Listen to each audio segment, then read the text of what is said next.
international des droits des femmes. L'événement aura lieu le 11 mars prochain de Créteil, intitulé La femme extraordinaire, Bimor, Doumor, troisième édition, qui fera intervenir des femmes entrepreneurs de France, du Congo, mais aussi du Gabon. Merci de nous rejoindre, Muriel Thibault. Vous allez bien? Je vais très bien, merci Aïssa, merci. Alors, comment est-ce qu'on devient accompagnatrice? Comment on devient révélatrice de potentiel? Racontez-nous un peu votre histoire et votre parcours, Muriel Thibault. Waouh, merci, au plaisir. Alors, moi je dis que tout part d'un rêve, en fait. C'est comme ça que c'est parti pour moi. À l'âge de 17 ans, le moment fatidique où, je me rappelle, un jour je rentre dans le bureau du conseil d'orientation au lycée, il me dit: mademoiselle, que vous voulez faire plus tard? C'était ici en France. Donc moi je suis née en France, d'origine antillaise. Voilà, je me considère afro-descendante, donc clairement.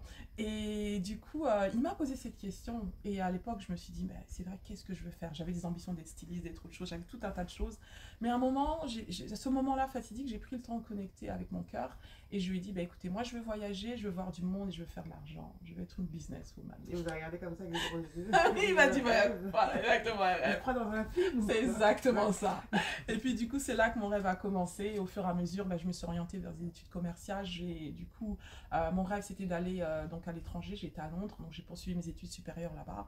Et c'est vraiment à Londres où je me suis vraiment réalisée en termes de compris qui j'étais réellement. J'ai vécu là-bas 14 ans et j'ai initié l'entrepreneuriat au fur et à mesure, en fait. Ça a été du fur et à mesure.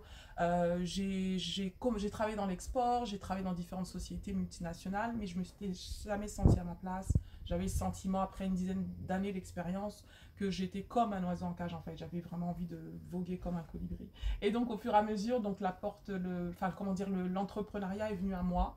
Donc, de par des personnes inspirantes là-bas, j'ai été initiée dans tout ce qui est marketing de réseau. Donc, à l'époque, j'étais reconvertie dans l'enseignement parce que j'avais la passion de transmettre. Oui. Donc, j'ai découvert, en fait, en moi qu'il y avait ce désir de transmettre aux autres. Et en fait, j'ai compris qu'en moi, j'avais la capacité à être à l'écoute des autres et à les aider à réaliser leur potentiel, en fait. Et donc, au fur et à mesure cette initiation à la découverte de moi, par le développement personnel, par le mentorat que j'ai eu, les coachs qui m'ont permis de me révéler, j'ai compris qu'en fait, que j'étais vraiment une réelle accompagnatrice dans l'âme. Et donc, aujourd'hui, vous en faites votre métier à 100%. Exactement. Et donc, vous accompagnez les femmes à se révéler l'extraordinaire qui est en elles, et les entrepreneurs, mais aussi des coachs. Notamment, vous nous parlez un peu des personnes que vous accompagnez? Oui. Et de l'accompagnement aussi. Et de l'accompagnement, tout à fait. Alors, moi, j'accompagne 100% les femmes. Parce qu'elles le valent bien et qu'elles ont vraiment besoin d'être accompagnées. Surtout parce que quand j'ai commencé, j'ai compris que les femmes, elles sont très ambitieuses, elles ont ce qu'il faut, mais s'il manque de confiance en elles, et souvent c'est ce qui manque justement pour initier le premier pas et le fait d'oser. Donc les femmes qui ont un rêve, qui ont envie de changement, mais qui n'osent pas faire ce premier pas, qui ne savent pas par où commencer, qui ont beaucoup de freins et de blocages, surtout au niveau de leurs croyances, et donc je les aide justement à trouver leur voie. Donc moi, c'est vraiment ça. Premièrement, trouver leur voie, savoir pourquoi je suis là, quel est mon but, quel est le sens que je veux donner à ma vie. Peut-être j'ai 30 ans, 40 ans et j'ai envie de me réinventer. Je les aide déjà à être claires sur ce qu'elles veulent réellement au niveau professionnel. Et pour celles qui veulent entreprendre, je les aide à être à l'écoute d'elles-mêmes, quel talent elles ont en elles, parce qu'en fait, elles ont tout en elles pour pouvoir s'accomplir. Donc, je les aide à développer justement dans ce qu'on appelle donc une marque personnelle. Donc, que ce soit écrire leur livre, que ce soit lancer leur marque. Pour celles qui veulent se lancer en tant qu'accompagnatrice aussi, je les accompagne et on chemine ensemble. Voilà, tout simplement. Alors, la question que j'ai envie de poser, on a un peu l'impression que aujourd'hui, être entrepreneur, c'est un peu à la mode, tout le monde devrait se lancer. Est-ce que tout le monde peut être entrepreneur? Est-ce que toutes les femmes ont un potentiel pour être entrepreneur? Muriel Thibault.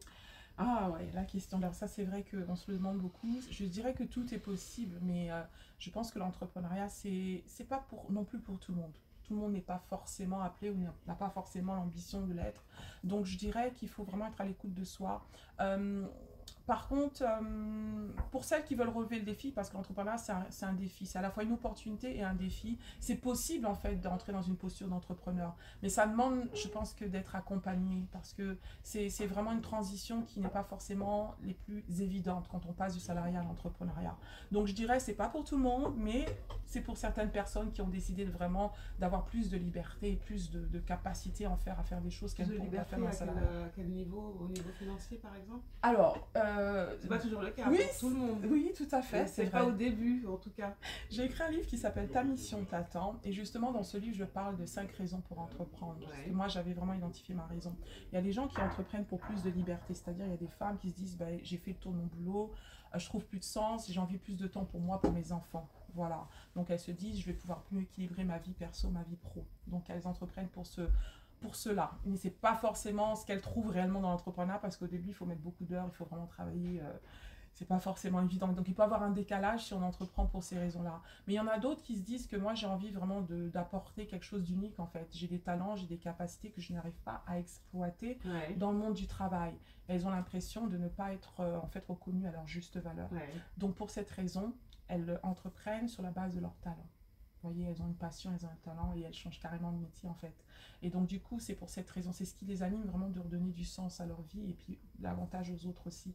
Donc certaines se disent je veux une liberté financière, donc elles commencent à entreprendre peut-être côte à côte de leur travail, le temps de pouvoir vraiment faire monter leur activité, et elles se donnent des objectifs un peu plus fous qu'elles pourraient atteindre par le salariat, et avec le temps elles peuvent y arriver quoi.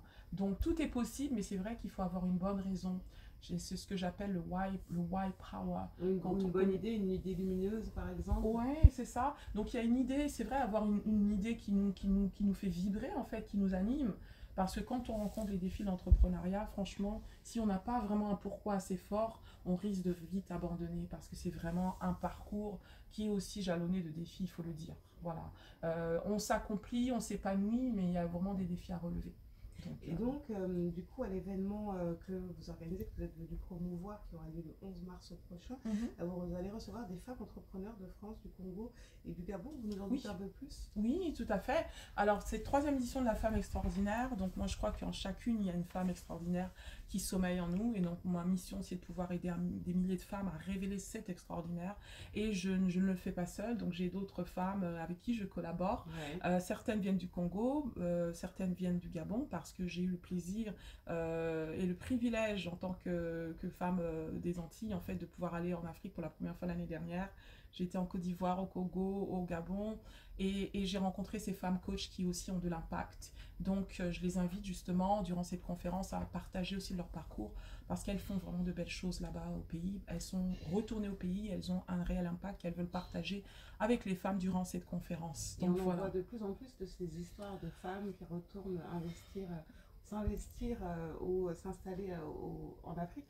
Oui, de plus en plus. Alors quand j'étais au Congo, Brazzaville, Kinshasa, j'ai rencontré énormément en fait de femmes qui venaient de s'installer il n'y a pas longtemps, et qui aujourd'hui ont envie justement de connecter, voilà, d'être en mesure de pouvoir enfin se réaliser au pays. Donc il y en a beaucoup, beaucoup, et de plus en plus que j'accompagne ici, qui ont envie justement qu'on travaille ensemble pour ce retour au pays.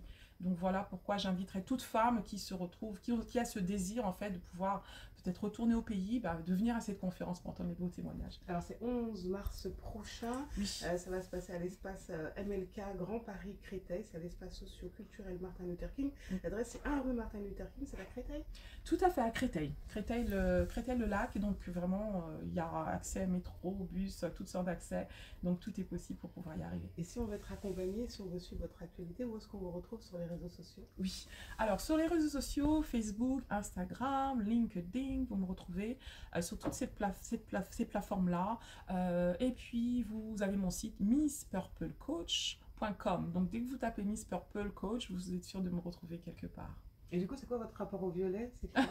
C'est la couleur du luxe déjà, non? Oui, c'est ça, c'est la couleur du luxe, et c'est aussi la couleur de la royauté, la couleur de l'inspiration. D'où cette couleur, j'ai eu un déclic un jour, j'ai commencé à aimer le violet, et j'ai commencé à en porter tellement qu'à l'époque j'étais à Londres et on a commencé à m'appeler Miss Purple. Et donc je suis coach, donc Miss Purple Coach, voilà. On va très bien. Merci.